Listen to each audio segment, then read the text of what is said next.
Καταρχήν το θέμα είναι ότι τις κινητοποιήσεις δεν τις κάνουν πλέον, δεν τις αποφασίζουν οι διοικήσεις.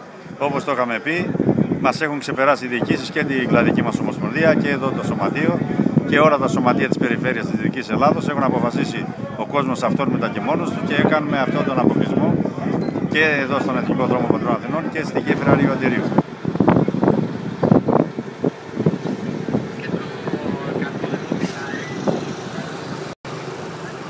Θα συνεχίσουμε να είμαστε στον αγώνα μας που ο Υπουργός έχει την ευθύνη και αυτός πρέπει να κάνει πίσω. Εμείς δεν έχουμε να χάσουμε πλέον τίποτα, ούτε έχουμε να κάνουμε σε τίποτα πίσω. Ο Υπουργός ξέρει τις προτάσεις μας, εμείς δεν ξέρουμε τις δικές του. Ανεξέλεκτα λοιπόν λειτουργεί και λέει ότι κάνουμε διάλογο. Δεν κάνουμε διάλογο τη στιγμή που δεν έχουμε τις προτάσεις τις δικές του. Όταν αποφασίσει λοιπόν να κάνει τις προτάσεις, εμείς θα φύγουμε από τον δρόμο.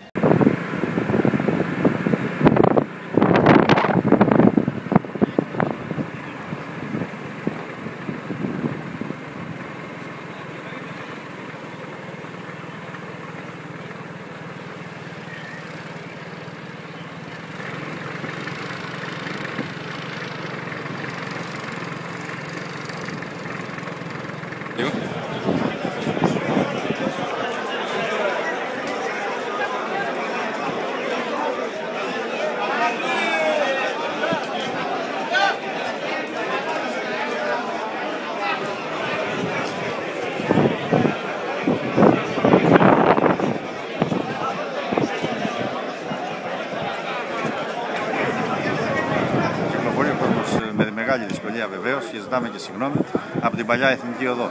Είναι ένα ζητούμενο, για μας αυτή η κατάσταση είναι άσχημη και μπορώ να πω και χωρίς να το εννοώ πραγματικά σαν κλάδος ντρεπόμαστε που φτάσαμε σε αυτό το σημείο. Και σε ό,τι αφορά στη γέφυρα? Και στη γέφυρα ακριβώς το ίδιο πράγμα. Με φεριμπότ. Με φεριμπότ μόνο κυκλοφορούν και από ό,τι είπαν κάποια στιγμή και τα φεριμπότ θα κάνουν στάση εργασίας από μόνοι τους σε συμπαράσταση, δεν ξέρω τι έχουν και αυτοί κάποια προβλήματα. Μπορεί να γίνει στάση από μόνοι τους, εμείς δεν τους εμποδίζουμε βεβαίως.